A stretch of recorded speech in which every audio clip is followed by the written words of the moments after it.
I had trusted him. I had trusted him more than anyone else in my life. But as I sat in the quiet of my apartment, everything I once believed in felt like it was unraveling at the seams. The silence was deafening, only broken by the occasional sound of the refrigerator humming in the background, a constant reminder of the emptiness left behind. I stared at my phone. Another text from him, another excuse. I'm sorry, I was busy. Busy? My mind raced. I had spent weeks planning, saving, and hoping for this night to be perfect. Our anniversary. A night that should have been a celebration of us, of what we had built together. But instead, here I was, sitting alone, waiting for someone who had made it painfully clear he didn't care. The images flashed in my mind, the photos from the night out, the ones I had found on Instagram, the ones that didn't show just her, but him. I had seen it all, his hand on her leg, the intimacy of the moment captured without a second thought. The betrayal hit me like a punch to the gut. She had claimed to be just a friend, but I knew the truth now. I sat there, my fingers trembling as I typed the message. How could you do this to me? But I didn't send it. Instead, I locked my phone and let it fall to my lap. There was no need for words. I had already reached the breaking point. The person I had built my life with was now nothing more than a stranger, and the relationship I thought was solid was slowly dissolving into a sea of lies and shattered trust. This was the moment I knew. It was over. It wasn't supposed to happen like this. I had always believed that love was something you built together, brick by brick. I met him 3 years ago, at a mutual friend's birthday party. I had been running late, as usual, my mind racing with 100 tasks to juggle. When I walked into the crowded room, there he was, standing by the bar, a smile on his face as he talked to a group of friends. I didn't think much of it at first, but then our eyes met. There was something in his gaze, something that made my heart skip a beat, even in the chaos of that night. We started talking, and before long, we were lost in our own world, the noise of the party fading away. He listened to me like no one else had. I could tell he was genuinely interested, not just in what I had to say, but in who I was. It felt like I had known him forever, like we had a secret language that no one else could understand. He was charming, funny, and ambitious. I admired how driven he was, how he always seemed to have a plan for his life. He had this quiet confidence that drew me in, and before long, I was head over heels. We spent the next few months getting to know each other, the chemistry undeniable. Every date felt like an adventure, every conversation like a promise that we were building something real, something worth holding on to. I still remember the first time he told me he loved me. We were sitting on the rooftop of my apartment, watching the city lights twinkle below. The night air was cool, the kind of night that makes you feel like anything is possible. He turned to me, his eyes serious for the first time that evening, and simply said, I love you. It wasn't extravagant, no big speech or grand gesture, just 3 simple words that seemed to carry the weight of everything we had shared.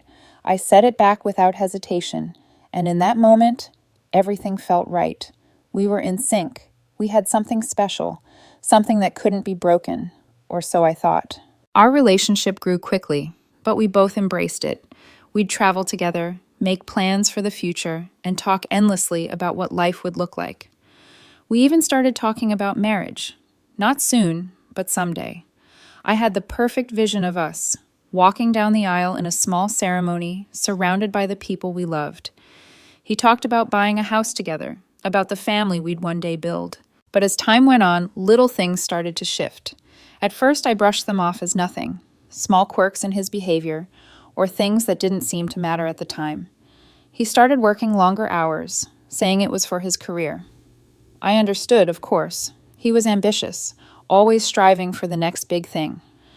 But it felt like he was becoming more distant, more focused on his work and less on us. I convinced myself that it was just a phase. He had always been driven, and we were building something great, right? But deep down, I began to wonder if the distance between us was really about work or something else entirely. I tried to push those thoughts aside, but they lingered in the back of my mind. Then came the engagement. It was everything I had ever dreamed of, or so I thought. The night he proposed was magical. He had planned a surprise dinner at my favorite restaurant, the one we had gone to on our first date. I was so overwhelmed with joy, with excitement for the future we would build together. When he slid the ring onto my finger, it felt like everything had fallen into place. But looking back, I wonder if that moment, that symbol of commitment, was just the beginning of something I couldn't see coming. How could I have known that this man, who I thought I would spend the rest of my life with, would betray me in a way that would shatter everything I believed about love, trust, and loyalty? When he came home at 2 a.m., smelling like tequila and some unfamiliar cologne, I was already awake. I had been sitting on the couch, the silence in the apartment feeling heavier with every minute that passed. The image of her hand on his leg, the reflection in that damn Instagram story played over and over in my mind. "Hey," I said, my voice calm but tight as I watched him kick off his shoes and step inside. "How was guys' night?" "So fun," he chirped, trying to sound casual as he dropped his jacket onto the chair. "We just hung out, had a few drinks. I'm exhausted." I kept my gaze steady, trying not to let the anger that bubbled in my chest spill out. "Did Beeks dance too?" I asked, my tone deceptively calm. He froze, the color draining from his face, and then rushed back, turning a shade of indignant red. "You were stalking my Instagram?" he snapped, clearly caught off guard. I watched him carefully, unblinking. "I saw Kenzie's public story," I said, my voice unwavering. "Beeks, her hand was on your leg." He didn't deny it. Instead, he went on the offensive, just like I expected. "Oh my God, you're suffocating me with this," he said, throwing his hands up in the air. "This is exactly what I'm talking about. Why do you always have to make everything into a crime scene?" I repeated, my voice steady but firm. "Her hand was on your leg." "It wasn't like that," he insisted, taking a step toward me. "She's just a friend. You're just insecure. You're making a big deal out of nothing." But I didn't back down. "Her hand was on your thigh. How is that innocent?" I could see him starting to panic, his words getting defensive. "You're just making something out of nothing. I need someone who trusts me, implicitly. This controlling behavior is suffocating. I need space. I need freedom." He stood there, chest heaving, waiting for me to apologize, waiting for me to cave.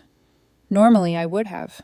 Normally, I would have been the one to back down, to apologize for being paranoid, to offer him the validation he always seemed to need. But this time, something snapped inside me. Maybe it was the overdraft fee I had paid last week because he used my card for his hair appointment without asking. Maybe it was the lies. Maybe it was everything. "Yeah," I said, my voice low. "You're right." He blinked, clearly thrown off. "I am?" I looked him dead in the eyes. "Yes, you are absolutely right. I don't trust you, and you shouldn't be with someone who doesn't trust you." I stood up, the weight of the words settling in my chest. "You need freedom? You've got it." I walked toward the door, my hand gripping the handle, ready to turn it and leave, but I stopped, turned back to face him. "We're done. This is over." He laughed, a dry, incredulous laugh that grated against my ears. "Okay, stop being dramatic," he said, rolling his eyes. "I'm going to bed." "No," I said, blocking his path, standing firm. "I'm breaking up with you. The relationship is over." His eyes flashed with anger, his voice rising. "You can't kick me out. I live here. I have just as much right to be here as you do." "No, you don't," I said, shaking my head slowly. "You're not on the lease. You've never paid a dime of rent. You're a guest, and I'm revoking your invitation." He looked at me, his face twisted in disbelief. "What the hell are you talking about?" I stood tall, my voice unwavering. "It's 2 a.m. You need to go. Go to Kenzie's or Beeks's, since he's such a good friend." He stared at me, the reality of my words finally sinking in. Then his entitlement flared. "Fine, I'll leave," he spat, grabbing his phone. "I don't want to be around your toxic energy anyway." He slammed the door behind him as he left, but he didn't take a bag, didn't take his charger. He assumed he would be back in the morning, that I would come to my senses and let him back in. I locked the deadbolt, then slid the chain into place, my hands shaking just slightly. But the silence that followed was more than just the absence of him. It was the weight of the decision I had just made. It was over. The next few hours were a blur. I sat on the couch, my body numb from the conversation we'd just had, replaying every word, every moment in my mind. It felt like the walls were closing in on me. The silence in the apartment was deafening, but it was different now. It wasn't the comfortable silence of us just being together anymore. It was a heavy silence, filled with the weight of betrayal. I kept thinking about what he said, the way he tried to shift the blame, the way he made me question my own instincts. He always did that. He always made it seem like I was the one overreacting, that I was the one with the problem. But now, the truth was clear. I wasn't the one who was wrong. The anger inside me was rising again, but this time it wasn't directed at him. It was directed at myself. How had I allowed myself to stay in a relationship where I was constantly doubting my worth, constantly second-guessing my gut instincts? How had I let him convince me that I was the one who needed to change? I stood up, my feet dragging as I walked to the kitchen, opening the fridge and pulling out a bottle of wine. The glass clinked in my hand as I poured a drink, my fingers trembling. It was almost as if I needed something to numb the ache in my chest. But the more I thought about it, the more I realized that no amount of wine was going to wash away the hurt. Nothing would. I was alone, completely alone. As I sat back down, the phone buzzed on the counter, breaking the stillness. His name flashed on the screen. My stomach churned. I didn't want to answer. I didn't want to hear any more of his excuses, any more of his apologies that meant nothing. But part of me, just a small part, wanted to hear him beg. Wanted to hear him regret it, even though I knew it was too late. I let it go to voicemail. Then the texts started coming in. I didn't mean for it to happen, I swear. Can we talk about this? I need you, please. Don't do this. You know I love you. I'm sorry, please. I made a mistake. I stared at the screen, feeling the familiar tug at my heart. I knew what he was doing. He was trying to manipulate me again. He always did, but not this time. I silenced my phone and pushed it away from me, like I could physically push him out of my life too. I didn't want to listen to his pleas. I didn't want to let him back in. I had let him walk all over me for far too long. The wine was still sitting untouched in front of me. I stared at it for a while, not sure what I was waiting for. A sign? A reason to stop the hurt? But all I saw was a reflection of the woman I used to be, the one who had loved him, trusted him, believed in him. I wanted to be her again. I wanted to believe in love again, but I knew now that it wasn't going to be with him. I got up again, this time with purpose, and walked over to the drawer where I kept all of his things, the small, insignificant things that I had kept around just because they were his. I found the key to his apartment, the one he'd asked for when we started dating, and I held it for a moment. Then I dropped it into the trash. It felt like a small victory, but in that moment, it felt like the world had shifted. I wasn't his anymore. I wasn't tied to him or to any of the lies he had spun. I took a deep breath, letting it out slowly, and for the first time in a long time, I felt like I could breathe again. It was over, and I was going to be okay. The next few days passed in a haze. My mind felt foggy, like I was moving through life in slow motion, trapped in a world where everything I had known suddenly felt foreign. I spent hours at home, avoiding my phone, trying to find some semblance of peace. I didn't want to hear from him. I didn't want to see his name on the screen, or listen to his apologies that were now beginning to flood my inbox.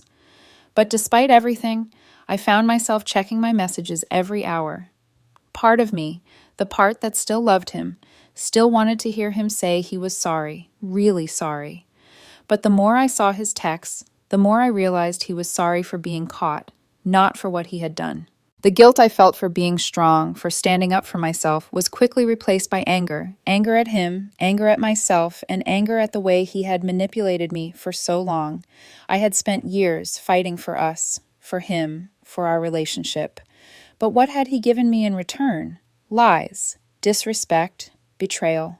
My best friend Sarah had been there for me through it all, always ready with an ear to listen, a glass of wine to offer, or an ice cream tub to share when things felt too overwhelming. But even she couldn't help me see the situation with clear eyes anymore. Every time I tried to talk to her about what had happened, I found myself back in the same place, circling the same thoughts. "It's not your fault," Sarah had said 100 times. "You didn't make him do this. He did this to you." But it wasn't that simple. The weight of the betrayal pressed on my chest, and I started to doubt myself. Had I missed something? Had I ignored the red flags? Had I seen what I wanted to see because I was afraid of the truth? I had trusted him with my heart, my life, my everything. But now all I had was this gaping hole in my chest, filled with questions I would never have answers to. The worst part wasn't the betrayal itself, it was the way my family reacted. The moment they found out, my mother was the first to call, her voice full of concern. "You need to get out of that relationship, honey," she said. "He's never going to change. He's shown you who he really is. Don't let him control you anymore." But then came my father's voice in the background, the sharp edge of his words cutting through. "What's wrong with you? You're just going to let him go? After everything?"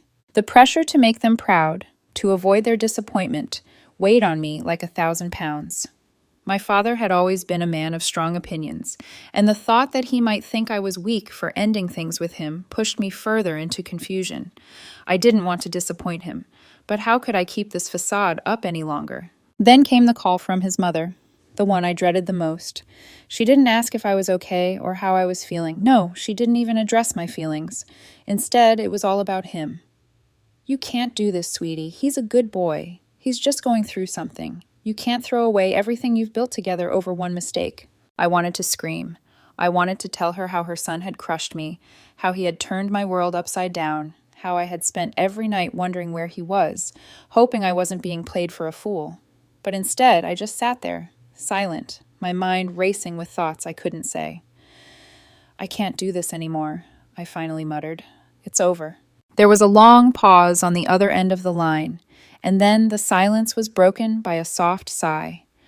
"I understand, but you're making a big mistake." I hung up, the weight of her words still heavy in my ears. I didn't know what hurt more, the betrayal or the lack of support from the people I loved. I had done everything right. I had given him everything. And yet here I was, standing alone, facing a future I never planned for. But it wasn't just my family putting pressure on me. The more I tried to move on, the more the outside world kept pulling me back into his orbit. Everywhere I turned, there he was, his name, his face, his memory. My social media was flooded with messages from his friends, trying to get me to reconsider, to forgive him, to give him another chance. But the worst was when his best friend, Ben, showed up at my door. Ben had always been the quiet one, the one who stayed in the background. But now he was here, standing on my doorstep, a look of guilt in his eyes. "I'm sorry," he said, his voice low. "He really messed up. He's been losing his mind over this. He's not the same without you." I stared at him for a long moment, trying to process what he was saying. "You want me to go back to him?" I asked, disbelief lacing my words.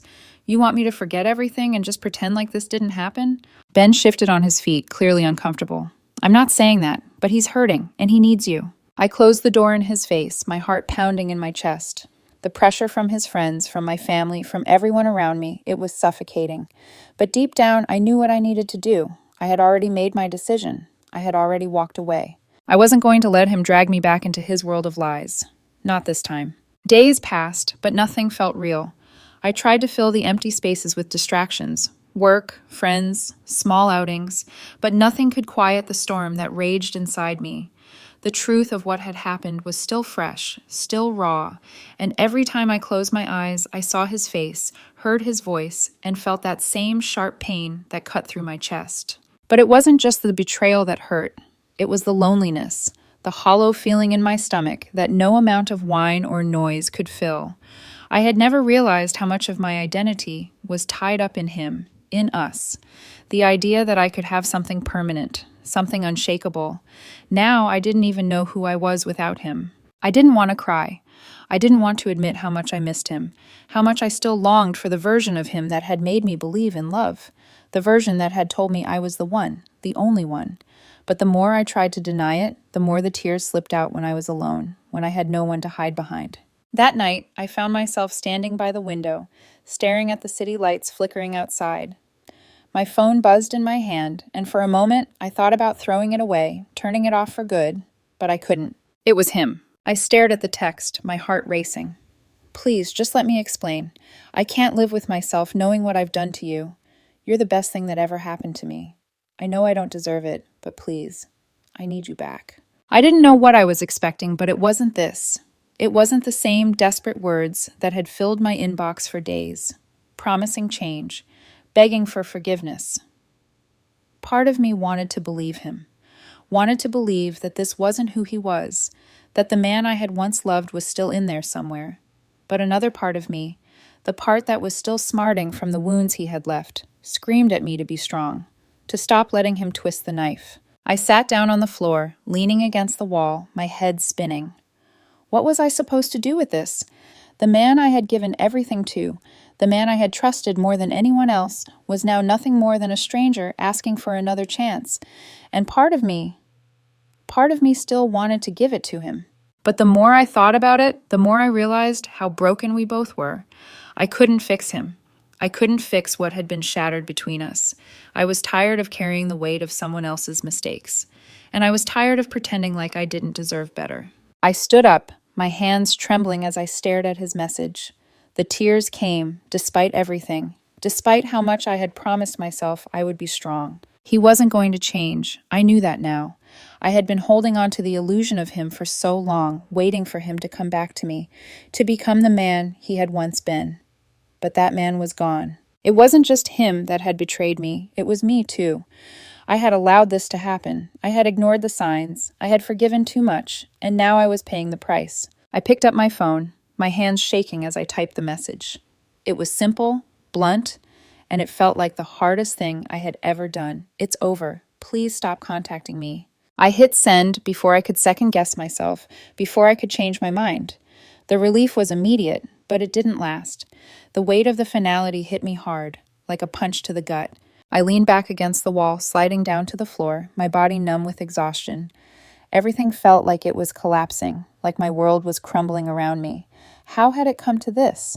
How had I let someone so important to me become someone who had hurt me so deeply? But in the depths of that pain, something shifted. A small part of me, the part that had always been strong, always been resilient, began to stir. I wasn't weak. I wasn't helpless. This was a turning point. I wasn't going to let him have this power over me anymore.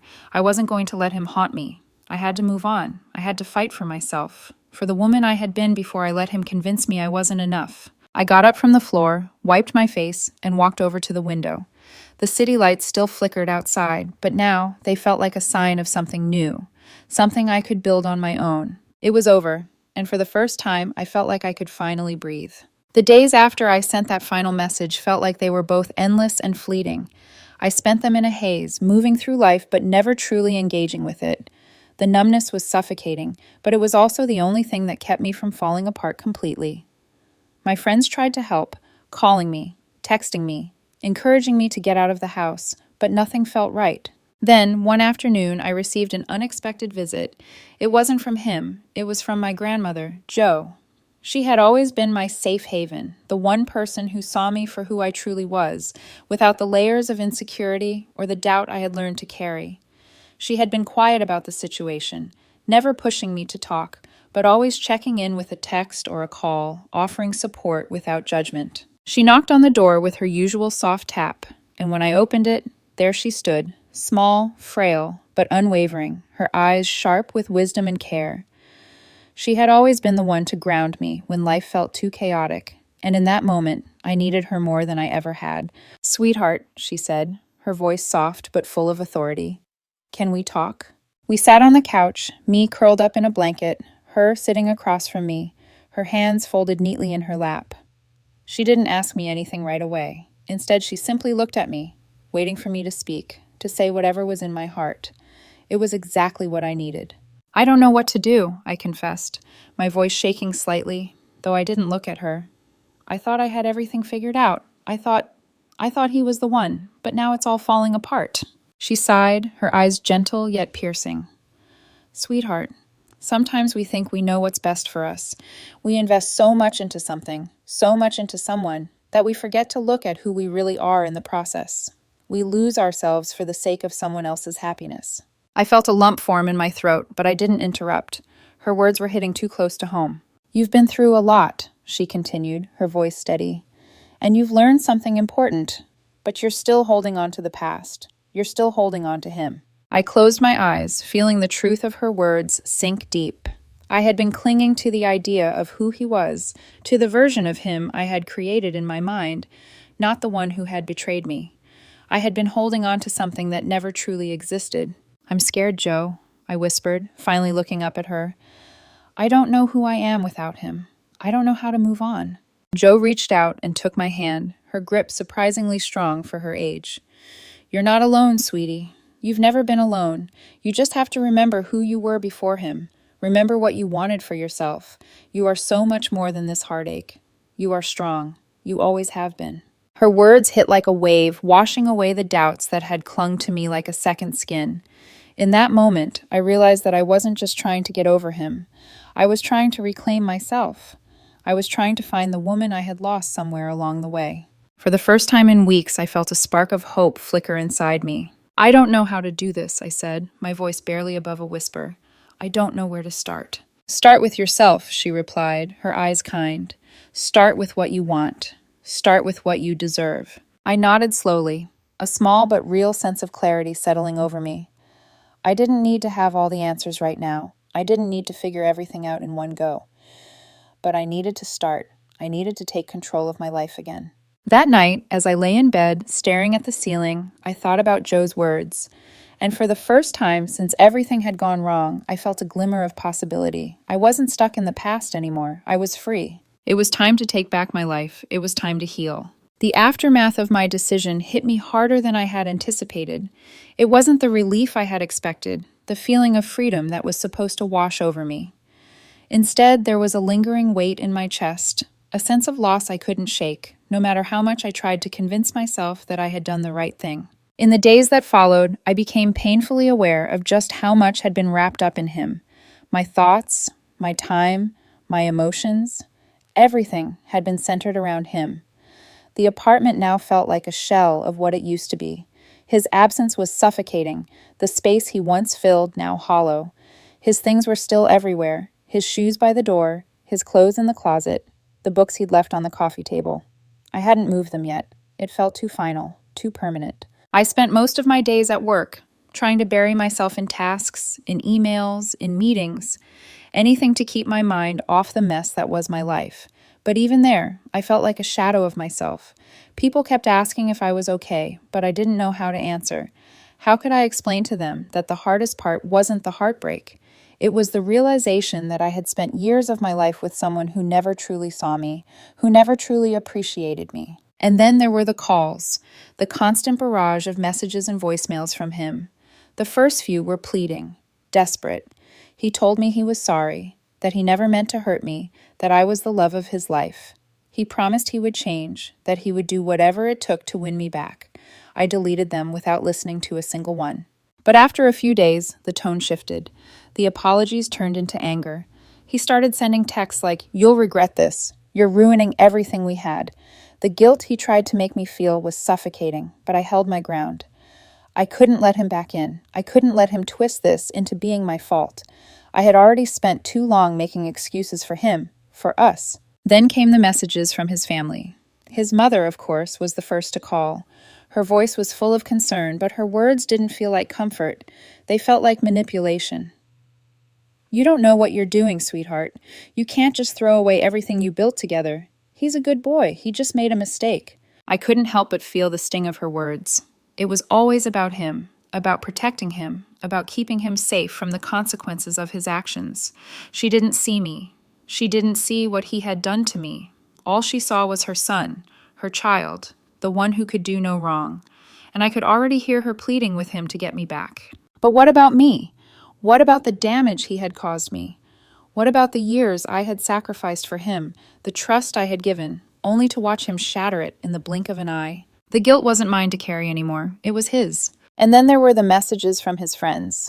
Ben, the one who had shown up at my door, started texting me too. "Please, just hear him out," he wrote. "He's falling apart. He's not himself without you." But I was done listening to everyone else's version of the story. I was done being the one who had to pick up the pieces of his mess. I couldn't fix him. And more importantly, I didn't want to. I sat down at my kitchen table one evening, scrolling through the endless messages and voicemails, trying to decide whether to block him completely or let the last bit of closure come from a final confrontation. My phone buzzed again, and this time it was a message from Sarah. I had barely spoken to her in the last few days, caught up in my own whirlwind of emotions. But when I saw her name, I felt a wave of relief. She had been my rock, even when I couldn't see it. I opened the text. "I'm here for you. Whenever you need to talk, I'm ready. But I'm also ready to help you move on. I know it's not easy, but you deserve so much more than this." Her words hit me harder than I expected. She was right. I had been so focused on what I had lost that I hadn't given myself the space to appreciate what I was gaining. The chance to reclaim my life, my independence, my sense of self. I set the phone down and walked over to the drawer where I had kept his things. His keys, his spare jacket, the random items I had held onto for reasons I couldn't quite understand. Slowly, I began to pack them all into a box. The process was strangely cathartic. I was putting his things away, but in doing so, I was also putting him away. It felt like the final chapter in a story I had outgrown. I taped the box shut and set it by the door. The silence in the apartment felt different now. It wasn't heavy anymore. It wasn't suffocating. It was peaceful. I wasn't waiting for him anymore. I wasn't waiting for an apology, for the story to change, for things to magically go back to how they were. I had walked away. I had chosen myself. And for the first time in weeks, I felt the first flicker of hope. It wasn't easy, but I knew that what I was doing was right. Weeks passed, and slowly the aching in my chest began to dull. The emptiness wasn't gone. No, that would take time, but it wasn't as suffocating anymore. I had spent so many years giving everything to someone else, to a relationship that had slowly turned toxic, that I forgot what it was like to be me, to be whole on my own. I spent more time with the people who cared about me, friends who didn't ask anything of me except to be myself. I took long walks, rediscovered hobbies I had neglected, and even took a few short trips. It wasn't about escaping, but about finding pieces of myself I had buried for far too long. Each day I grew stronger. Each day I healed a little more. I stopped checking my phone. The texts, the calls, the messages, they no longer controlled me. I blocked his number, removed his name from social media, and moved on. It wasn't about vengeance or spite. It was about reclaiming my power, my sense of peace. I had given him so much of my time, my energy, and my love. But I was done with that chapter. It was over. And then, one evening, as I sat at my kitchen table, sipping tea, I realized something. For the first time in a long time, I felt truly free. Free from the expectations, the lies, the manipulation. I had spent so much of my life trying to fix something that wasn't broken, me. I had to learn the hard way that I wasn't responsible for fixing him. I wasn't responsible for anyone but myself. I had made mistakes, yes. I had allowed myself to be treated in ways that were unfair, that were beneath me. But those mistakes didn't define me. They were lessons. Hard lessons, but lessons all the same. I learned to trust my instincts, to never settle for less than I deserved, and most importantly, to never lose myself for the sake of someone else's happiness. As the days went on, I started thinking about what I wanted for my future. Not a future built around someone else, but a future I could build for me. I started to imagine what it would be like to live without fear, without the weight of his betrayal hanging over me. I didn't need someone to complete me. I was already complete. I smiled softly, realizing that I was finally at peace. I didn't need his apology anymore. I didn't need him to fix what he had broken. I had fixed it myself. I had healed. And that was the greatest lesson of all, that the only person who could make me whole again was me. The journey hadn't been easy, but as I stood there, looking out over the city, I finally understood. Sometimes you have to lose yourself to find yourself again. And in the end, the hardest decisions are the ones that lead you back to who you were always meant to be. This was the end of one chapter, and the beginning of something new.